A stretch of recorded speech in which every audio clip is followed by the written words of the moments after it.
ঠিক আছে, মানে আমি ওই যে সেক্রেটারি সম্পর্কে ডিডি সম্পর্কে এখানে স্লাইড দেব, সেই দুইটা যেন আসে। স্যার তাহলে যখন বলবেন এখন শুরু করবো না? আচ্ছা এখানে এই দিয়ে নাই?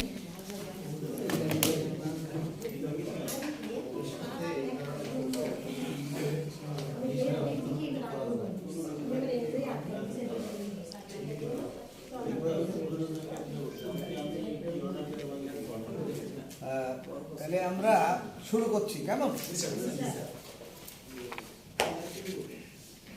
বিসমিল্লাহির রহমানির রহিম।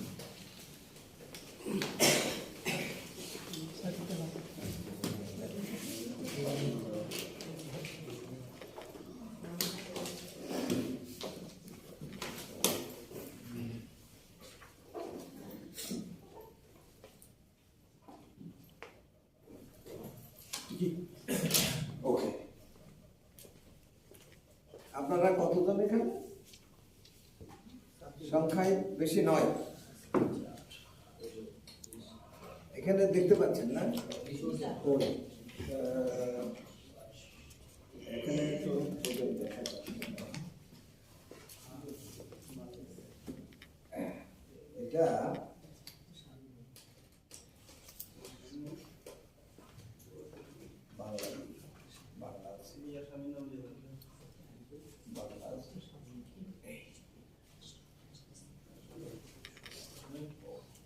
এখন দেখা যায় কেমন?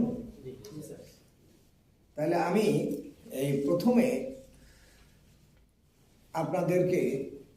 আমি আপনাদের প্রতি কৃতজ্ঞতা জ্ঞাপন করছি যে অত্যন্ত গুরুত্বপূর্ণ একটা সেশনে আপনারা অংশগ্রহণ করার সুযোগ পেয়েছেন। আর আমি কৃতজ্ঞতা স্বীকার করছি আমাদের এই মন্ত্রণালয়ের সচিব মহোদয়কে এবং ডিজি মহোদয়কে, যিনি আমাকে আপনাদের এই সুযোগটা করে দিয়েছেন যে আপনাদের সাথে কথা বলার, দেখার এই যে সুযোগ তারা করে দিয়েছে, সেই জন্য আমি তাদের প্রতি কৃতজ্ঞতা জ্ঞাপন করছি।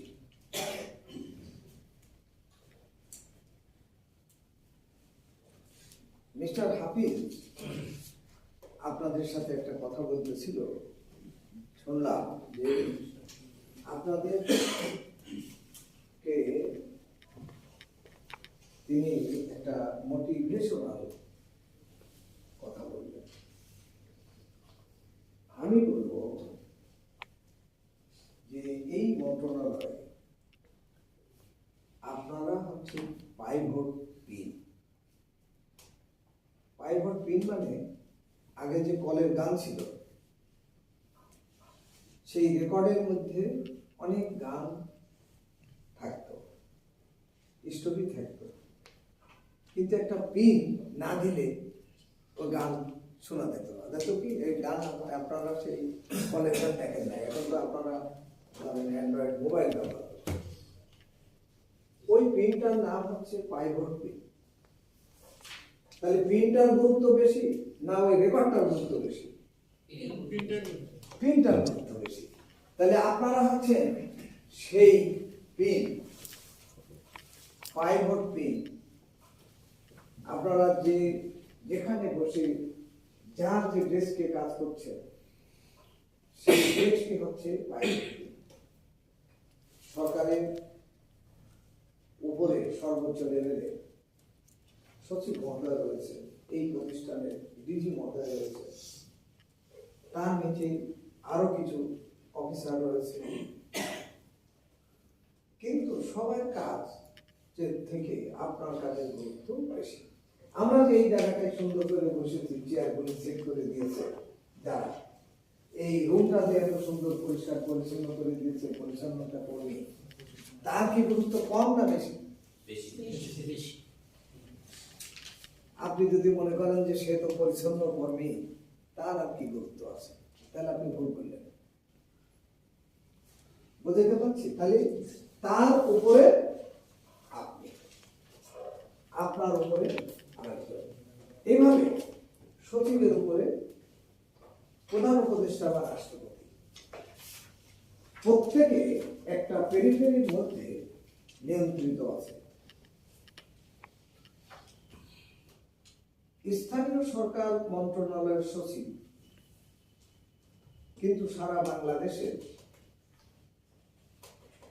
একেবারে ইউনিয়ন লেভেলে যে 3টা ওয়ার্ড আছে সেই ওয়ার্ড পর্যন্ত কাজ করে, ঠিক কিনা? তাহলে আপনার পরিধি কতটুকু? আপনারা যে লেভেলেরই লেখাপড়া শেখেন না কেন, সেই সাবজেক্টে উল্লেখ ছিল যে এই বিষয়ের পরিধি, যেমন আপনি সমাজ কল্যাণের পরিধি কি, ইকোনমিক্সের পরিধি কি, রাষ্ট্রবিজ্ঞানের পরিধি কি, এরকম প্রত্যেকটা সাবজেক্টে একটা পেরিফেরি আছে, আছে না? সেই পরিধি আপনার পরিধি সবচেয়ে বেশি, অর্থাৎ ওয়ার্ড পর্যন্ত। আমার ইউনিয়নের 3 নম্বর ওয়ার্ড থেকে একজন লোক এসেছে, বা আমি এসেছি, আমি কার কাছে আসছি? আমি আগে আপনার কাছে আসছি যে ভাই আমি এখানে এসেছি, আমি তো সিনিয়র সেক্রেটারির কাছে আগে যাচ্ছি না, আমি তো ডিপ্টি সেক্রেটারির কাছে যাচ্ছি না, জয়েন্ট সেক্রেটারির কাছে যেতে পারছি না, সচিবের কাছে যেতে পারছি না, আপনার কাছে আসছি, আপনি আমাকে একটু হেল্প করেন, উপকার করেন, ঠিক কি বেটি? তাহলে আপনার গুরুত্ব কত বেশি না? বুঝতে পারছি? আমি হাফিজের কথা ধরে আপনাদের এখানে বললাম। এখানে আমি আপনাদের নীতিগত কিছু পরিবর্তন যে হয়েছে 14 এবং 79, তার আগে ছিল 1959 সাল।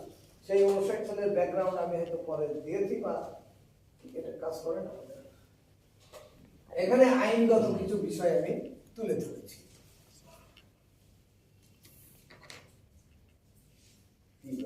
কাজ করে এই আমি আপনাদের গুরুত্ব তুলে ধরেছি যে এই প্রথম আমি আপনার বক্তব্য যে আপনার ভূমিকা, আপনার গুরুত্ব সবচাইতে বেশি। এটা তো আমি ডকুমেন্টারি বলতেছি, মুখে বলতেছি না, ঠিক না? তাহলে এরপরে প্রথম যোগাযোগ বিন্দু আমি যা একটু আগেই বললাম যে আপনি হলেন প্রথম যোগাযোগ বিন্দু, আপনি হলেন প্রশাসনিক কার্যক্রম সচল রাখার দায়িত্বে নিয়োজিত, আপনি তথ্যের নিরাপত্তা দেন, আপনি কর্মকর্তাদের নির্ভরযোগ্য সহায়ক, নাকি? আমরা এই রুমে ঢুকেছি, রুমটাকে আমাদের বসার উপযুক্ত করে দিয়েছে, নাহলে আমরা বুঝতে পারতাম। তাহলে আপনারা এই মন্ত্রণালয়টা পরিচালনার জন্য, সুশৃঙ্খলভাবে পরিচালনার জন্য আপনাদের ভূমিকা, আপনাদের গুরুত্ব সবচাইতে বেশি। বলবেন যে স্যার এটা তো আপনি গল্প করে বললেন, আমাদেরকে একটু সন্তুষ্ট করলেন না। আমি আপনাদেরকে সন্তুষ্ট করার জন্য বলিনি,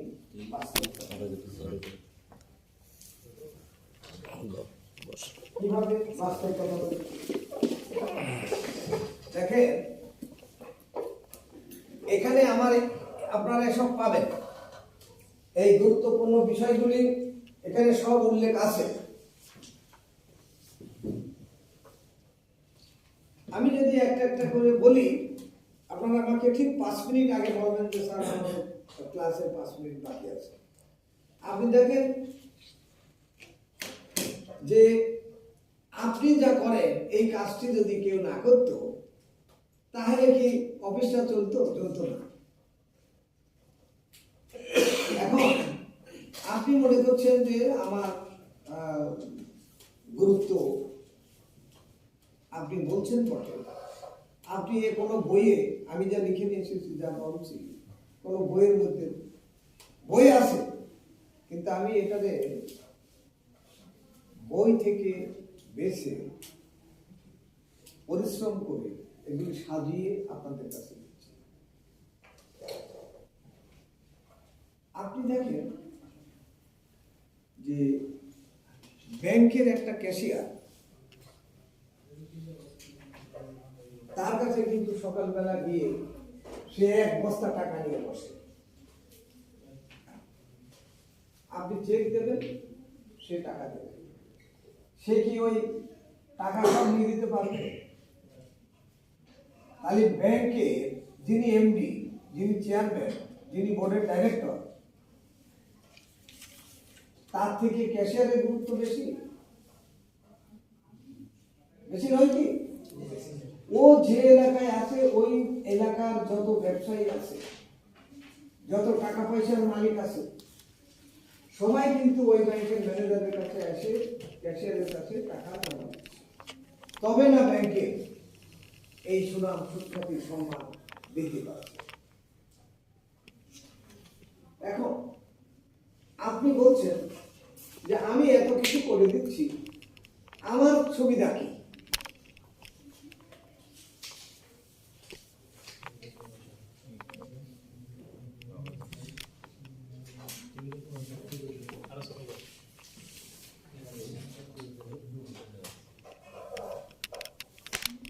দেখেন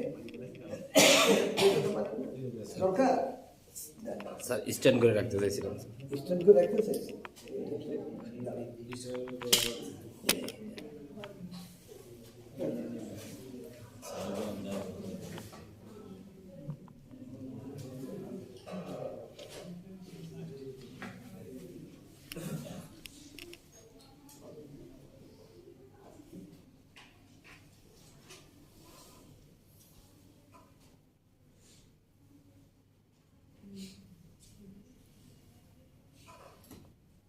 আপনারা দেখেন এই যে গুরুত্ব, আপনি কি রাষ্ট্রীয় সম্পদ আপনার হাতে সংরক্ষিত, নথির গোপনীয়তা আপনি সংরক্ষণ করছেন, অর্থনৈতিক সুবিধা থেকে যারা বিরত আছে তাদেরকে আপনি সেই সুবিধা দেওয়ার চেষ্টা করছেন। তো যিনি একটা জেলা থেকে এসেছেন, সেই জেলার লোকটি যখন ঊর্ধ্বতন কর্মকর্তার কাছে যাইতে পারছে না, আপনার কাছে যাচ্ছে, আর আপনি তাকে সৎ পরামর্শ দিচ্ছেন, তাহলে প্রথম পরামর্শদাতা হচ্ছেন আপনি।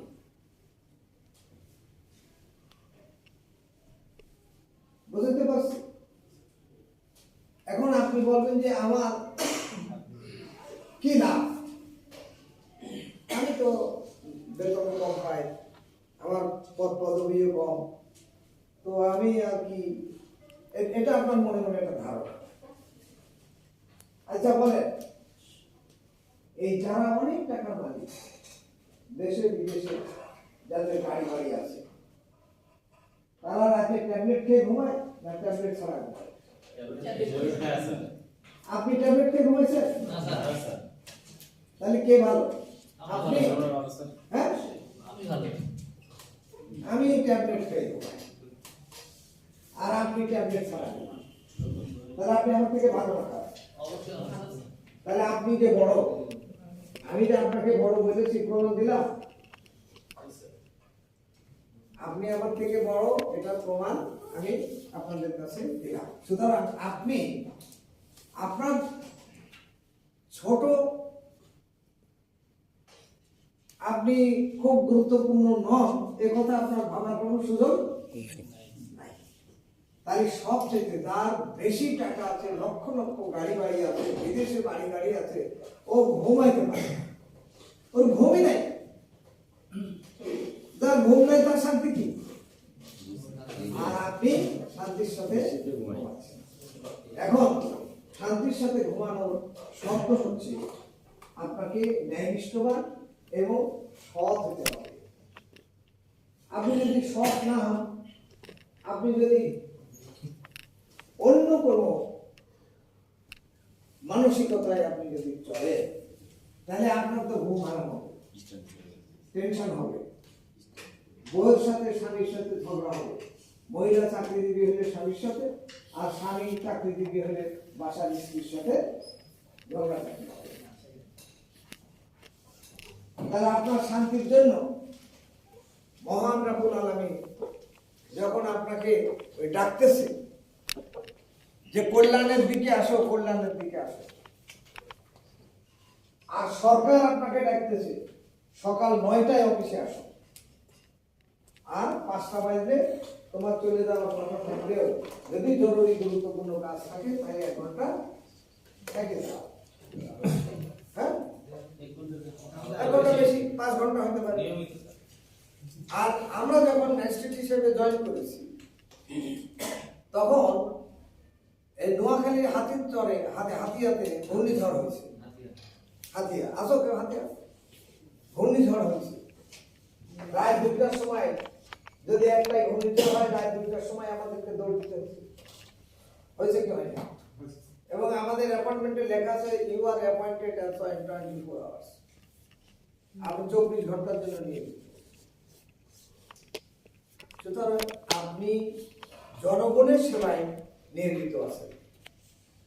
আপনার এই সম্মান কোন জায়গায় আছে আপনি দেখেন। আপনি যখন বাসে যান তখন আপনাকে যারা চেনে যে স্থানীয় সরকার মন্ত্রণালয়ের লোক চাকরি করে, তখন আর একজন বাসে সিটটা ছাড়িয়ে আপনাকে দেয় কি দেয় কি দেয় না। কন্ট্রাক্টর চিনলে আপনাকে তুলে নেয়, সম্মান দেয়। আপনি যেখানেই যান সেখানেই আপনি সম্মানিত হন। এই সম্মান কে দিয়েছে আপনাকে? আল্লাহ দিয়েছে। কি রাষ্ট্র দেয়নি? আপনার যদি রাষ্ট্রের এই পদ এই চেয়ার যদি না থাকতো তাহলে আপনাকে কেউ সম্মান দিত দিত না। তাহলে আপনি কি সম্মান পাচ্ছেন না পাচ্ছেন না? পাচ্ছি মানে আপনি এই যে সকালবেলা আপনাকে নাস্তা খাওয়াইছি, খাওয়াইছে না? দুপুরে খাবার খাওয়াবে, একটা সার্টিফিকেট দেবে, আবার কিছু টাকাও আপনাকে দেবে। কি দেবে কি দেবে না? আপনি ঈদের বোনাস পান, 2 ঈদের 2টা বোনাস পান, আপনি পূজার বোনাস পান, আপনি বৈশাখী ভাতা পান, পান না? কে দেয়? রাষ্ট্র দেয়। তাহলে রাষ্ট্র আপনাকে কত সম্মান দিয়েছে। ব্যাংকে একজন এমপি দুপুরের খাবার পাবার 400 টাকা পায়। যে গার্ড গেটে দাঁড়িয়ে থাকে ও 400 টাকা পায়। কোনো পার্থক্য নাই। বুঝতে পারছেন? এখন আপনাকে চিন্তা করতে হবে যে আমাকে আল্লাহ তাআলা এবং রাষ্ট্র এত সম্মান দিয়েছে, আমার নিজে নিজে যদি মনে মনে ভাবি অন্যটা, তাহলে কিন্তু তা হবে না। আপনি অনেক বেশি সম্মানী, অনেক বেশি জ্ঞানী। আল্লাহ তাআলা আপনাকে এখান থেকে আপনার জীবন নির্বাহের ব্যবস্থা করেছে, আপনার ছেলে মেয়েকে মানুষ করার তৌফিক দান করেছে। এখন আমরা আপনাকে ট্রেনিং দিচ্ছি, সরকার ট্রেনিং দিয়ে আপনাকে আমরা দক্ষতা বৃদ্ধি করে দিচ্ছি। যে জ্ঞান আপনার ছিল না সেই জ্ঞান দেওয়ার জন্য এই প্রতিষ্ঠান আপনার মন্ত্রণালয় চেষ্টা করছে। আপনি অ্যান্ড্রয়েড মোবাইল, এখন প্রত্যেকের হাতে অ্যান্ড্রয়েড মোবাইল আছে, তাই না? আমি যা বলছি তো সব রেকর্ড হচ্ছে, আর আমি নিজেও রেকর্ড করছি। আমি যেখানে ক্লাস নিই সেখানে ক্লাস নিই। আপনাদের কাছে ওই যে মানুষ কয়টা ভিডিও করে লাইক শেয়ার নেই, এসব চাই না। আপনি আমার মধ্যে আছেন, আমি আপনার মধ্যে আছি, যে ক্লাস নিলাম সেটা আপনার একটা মূল্যায়ন শীট আছে, মূল্যায়ন শীট আছে। তো এখন আমি কি পড়ালাম আপনার গল্প করে গেলাম, আপনি কিছু জানলেন না জানলেন না, আমি কিছু শিখাতে পারলাম কি পারলাম না, তাই না? তাহলে আমাকে তারা ডেকেছে, আমাকে কিছুটা সম্মানই দেবেন। তো আমি বসে দাঁড়িয়ে গল্প করে গেলাম, আমি সিনিয়র মানুষ, হ্যাঁ, আমি অতিরিক্ত সত্যি, তো আমার সম্মান আছে, টেবিলের সামনে দাঁড়ালাম। এই কথা বলার অর্থ হলো এই যে আপনার টাকা কম, ঘুমের ট্যাবলেট খাওয়া লাগে। আমার টাকা বেশি, ঘুমের ট্যাবলেট খাওয়া বেশি। আমার প্রেশার বেশি, হ্যাঁ, আমার টেনশন বেশি, আমি নানা রোগে আক্রান্ত। আপনি কি কারো যার টেনশন বেশি তার প্রেশার বেশি, যার প্রেশার বেশি তার কিডনি খারাপ, কি ঠিক কিনা? আপনি বলেন তো, এক মসজিদের ইমাম যাদের আয় কিন্তু খুব কম, কিন্তু অসুস্থতা দেখবেন খুব কম। আপনাদের কয়জন বন্ধু কিডনি ড্যামেজ হয়েছে? কম। কিন্তু অনেক টাকাওয়ালা মানুষ যারা সিঙ্গাপুর, ব্যাংকক বিভিন্ন জায়গায় যেতে পারছে, তাদের টাকা বাঁচে, তাদের খরচ বাঁচে। সুতরাং আপনার যে গুরুত্ব অপরিসীম, আর কোনো ব্যাখ্যা লাগবে? আপনি স্যাটিসফাইড না যে আমি যেখানে আছি খুবই ভালো আছি, নাকি ভালো নাই? আলহামদুলিল্লাহ। সে বলেছে আলহামদুলিল্লাহ, আমরা সবাই বলবো আলহামদুলিল্লাহ। সুতরাং এই ফাইল আটকে রেখে, ফাইল আটক রেখে মানুষকে হয়রানি করব না, আমরা তথ্য ফাঁস করব না। কারণ সরকার আমাদেরকে বেতন ভাতা দিচ্ছে, সরকারের সাথে আমরা কোনো অবস্থাতেই আমাদের নীতি চরিত্র আচরণ কি করবো না। সম্পদের সরকারি সম্পদ আমরা ব্যবহার করব, রক্ষা করব, এটা কাজ করে না। উন্নতির পথে আজকে আমরা আপনাকে ট্রেনিং দিচ্ছি। কেন ট্রেনিং দিচ্ছি? আপনার প্রশিক্ষণ দিচ্ছি, শৃঙ্খলা শেখাচ্ছি, সততা শেখাচ্ছি, দক্ষতা বৃদ্ধি করার চেষ্টা করছি। কাজ করে না, আমার নিজেরটা নিয়ে আসতে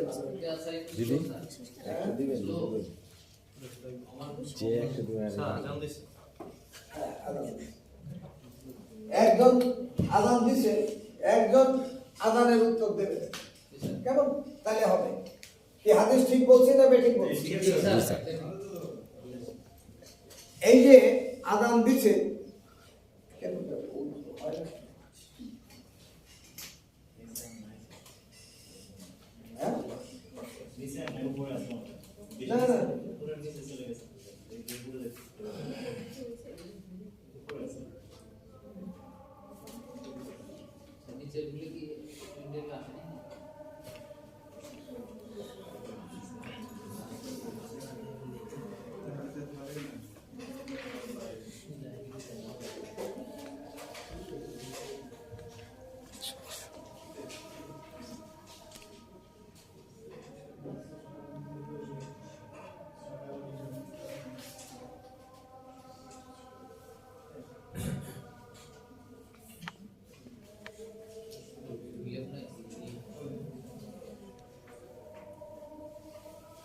একজন উত্তর দিচ্ছেন, আপনি উত্তর দেন, আপনার ক্লাস করেন। কত এখন আমার সময় আছে? কত? হ্যাঁ, মাত্র। আচ্ছা, তাহলে এখন দেখে আমি আমার ব্যাখ্যা কিন্তু দিয়েছি যে প্রথম যোগাযোগ কিন্তু প্রশাসনিক কার্যক্রম সচল রাখা, নথিপত্রের নিরাপত্তা, কর্মকর্তাদের নির্ভরযোগ্য সহায়ক। ছবি পাচ্ছেন? এইগুলি দিয়ে আপনাদের গ্রেড দিয়েছি। এখানে অফিস সহায়কের দায়িত্ব কর্তব্য সম্পর্কে বর্ণনা আছে। এখানে দেখে ফাইল ব্যবস্থাপনা কিভাবে আপনি করবেন। আপনাদের হাতে মোবাইল আছে, আপনারা মোবাইল দিয়ে সব এখন নিজেরাই করতে পারেন, খালি একটু ইংরেজি বাংলা শিখবেন।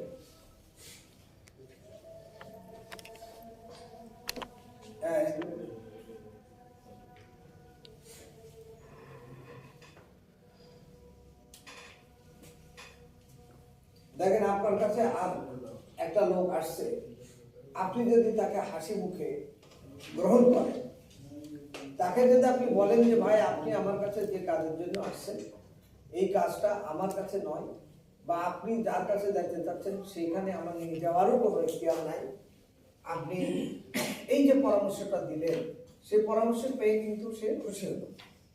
এখন আপনি যদি মনে করেন যে সে তো নোয়াখালীর হাতিয়া থেকে আসছে 1000 টাকা খরচ করে, যাবে 1000 টাকা খরচ করে, আর আমি একদিন ঘুরাই দিই, একদিন হোটেলে থাকা লাগবে, বেটা তো কিছু কয় না, ঠিক না?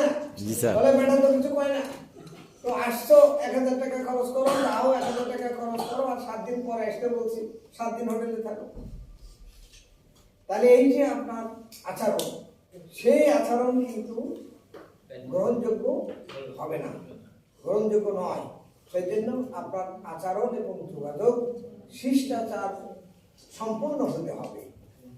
আপনার কাছে এখন মোবাইল আছে, ইমেল আছে, স্ক্যানিং ফটো কপি আছে, অনলাইন মুভমেন্ট আছে, আপনি যেভাবে তাকে পারেন সরকার, ব্যক্তি এবং মানুষকে আপনি সাহায্য করার চেষ্টা করেন। সততার মূল দিক এখানে উল্লেখ করা আছে, বিশেষ করে রাষ্ট্রীয় সম্পদে। দেখেন এখন আপনি খুব নামাজি লোক, আদান হয়েছে, এখনই নামাজে দৌড় দিতে হবে, মানে ওখানে যাই মৌলবীর কিছু কথাবার্তা শুনবেন আর চেয়ারম্যান যাইতেছেন সে অবস্থায়। এটা ন্যায় নীতি ন্যায় নিষ্ঠতার পরিচয় বহন করে কিনা? আপনি নাই, কতটা ঝুঁকিপূর্ণ অবস্থায় আপনি এখান থেকে চলে গেছেন চেয়ার ফাঁকা রেখে। আপনার এখান থেকে ডাটা চুরি করতে পারে, তথ্য ফাঁস হতে পারে, কি পারে কি পারে না? জি স্যার পারে। তাহলে আপনি নামাজ অবশ্যই পড়বেন, জামাতে পড়বেন, কোনো সমস্যা নাই। আল্লাহ ডাকছে কল্যাণের জন্য, আপনি কল্যাণের জন্য যাবেন, জনগণের কল্যাণ রাষ্ট্রের কল্যাণও করতে বাধ্য। আগে দুই কল্যাণ আপনার কাছে সমান গুরুত্বপূর্ণ, কিন্তু আপনার কল্যাণ নির্ভর করছে 18 কোটি লোকের জন্য, আর আপনি যে কল্যাণ নিচ্ছেন সেটা আপনার নিজের জন্য। তার নিজেরটা দরকার, জনগণেরটাও দরকার। সুতরাং জনগণেরটা বাদ দিয়ে শুধু নিজেরটা নিলে কোনো কাজ হবে না। একজন ভালো অফিস সহায়ক হতে গেলে দেখেন আপনারা, এই সব আমাদের দেশে এখন তো চাকরিতে আগে পুরুষরাই বেশি করতো, মহিলারা নয়। এখন মেয়েরাও চাকরিতে সমান গুরুত্ব দিয়ে কাজ করছে। সেই জন্য কাজটা কেমন হবে, দ্রুত শেষ করতে হবে, হাসি মুখে করতে হবে এবং নিজ থেকে দায়িত্ব নেওয়া এবং সমস্যার সমাধান করে দিতে হবে। এখন দেখেন এই যে শৃঙ্খলা উন্নতির পথে আমরা দেখেন এখানে এআই দিয়ে দিয়েছি, সেখানে বলছি আপনি শৃঙ্খল কিংবা আপনার ব্রেনের মধ্যে ঠিক করতে হবে আপনি মানুষটাকে উপকার করবেন না উপকার করবেন। আপনি তাকে ঘোরাবেন না কাজটা সঙ্গে সঙ্গে করে দেবেন, ব্রেন থেকে দেখেন বের হচ্ছে যে আপনি কোন দিকে যাবেন। ওকে, এ আমার ক্লাস এখানে শেষ। এখন আমাদের 2 মিনিট আছে, 5 মিনিট আছে, আছে জি স্যার। আচ্ছা ঠিক আছে, আপনি বলেন এই ক্লাসটাতে করলাম, আপনার থেকে শুরু করি। আপনি কি জি স্যার। শিখলেন, কি জানলেন? জি স্যার, জি স্যার বলেন। হ্যাঁ স্যার। স্যার এই ক্লাস করে আমরা হচ্ছে যেগুলো জানতাম না এতদিন, এরকম অনেক বিষয় জানতে পেরেছি। যেরকম হচ্ছে কাউকে হয়রানি করা যাবে না, সঠিক ইনফরমেশন দিতে হবে, কোনো ফাইল আটকে রেখে টাকা খাওয়ার প্রবণতা করা যাবে না। তারপরে হচ্ছে নথির মানে যে কম্পিউটারে যে আমাদের গুরুত্বপূর্ণ তথ্যগুলো থাকে এগুলো আমাদের সুরক্ষিত রাখতে হবে। তারপরে হচ্ছে স্যার মানে নিজের দায়িত্ব সুষ্ঠুভাবে পালন করতে হবে। খুবই সুন্দর সে জি স্যার, তাই তাই।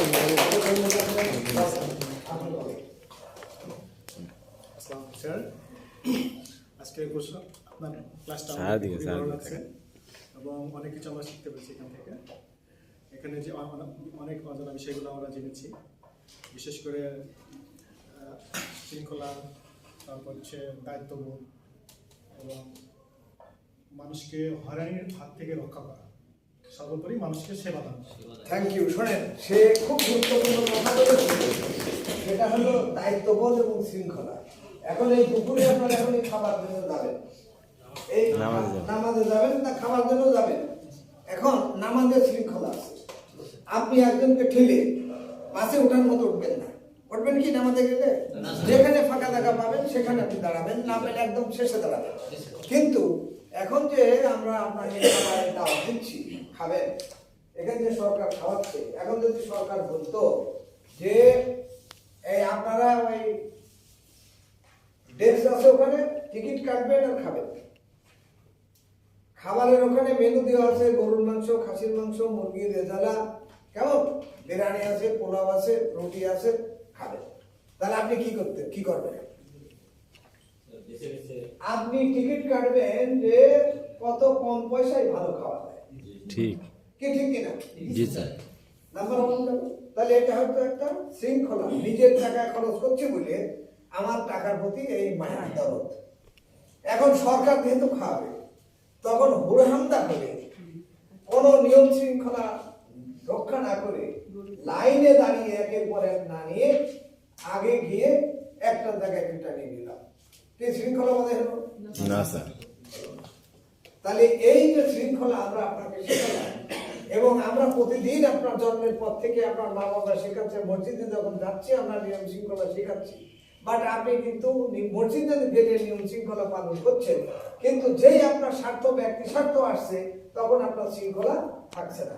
সুতরাং আজকের এই ট্রেনিং থেকে আপনাকে জানতে হবে আপনি রাষ্ট্রের স্বার্থ দেখবেন, আপনার স্বার্থ রাষ্ট্র দেখছে, আপনি দেখবেন রাষ্ট্রের স্বার্থ। এক কথা বুঝতে পারছি? সুতরাং এইটা আমরা আজকে আপনাদের শিক্ষা দিলাম। আমি আশা করি যে আপনারা সবাই এই ট্রেনিং থেকে, আজকে আপনাদের মধ্যে প্রথম ট্রেনিং, জি স্যার। কালকে শেষ হবে, কালকে শেষ হবে। রাষ্ট্র আপনাদেরকে যে জামায়া ধরে রাখছেন, শ্বশুর বাড়ি গেলে শ্বশুর শাশুড়িকে, এই শোনেন, শ্বশুর বাড়ি গেলে শ্বশুর শাশুড়িকে যেমন আদর ভালোবাসা যত্ন জামাইকে দেয়, রাষ্ট্র কিন্তু আপনাদেরকে সেই সম্মান দিচ্ছে। যেমন আপনাদের নিজের বোনাস দিচ্ছে, পূজার বোনাস দিচ্ছে, তারপরে আপনার বৈশাখী ভাতা দিচ্ছে, এখন আপনাকে খাওয়াচ্ছে, ট্রেনিং দিচ্ছে, আবার টাকা দিচ্ছে। সুতরাং রাষ্ট্র কেন করছে? রাষ্ট্রের স্বার্থে, জনগণের কল্যাণে। সেই জনগণের কল্যাণ যেন বাস্তবায়িত হয়, সেই প্রত্যাশা রেখে আমার আজকের এই বক্তৃতা এখানে শেষ করলাম। সকলকে ধন্যবাদ। আপনারা আমার জন্য দোয়া করবেন, আমি আপনাদের জন্য দোয়া করব। সবাই তালি দিচ্ছে।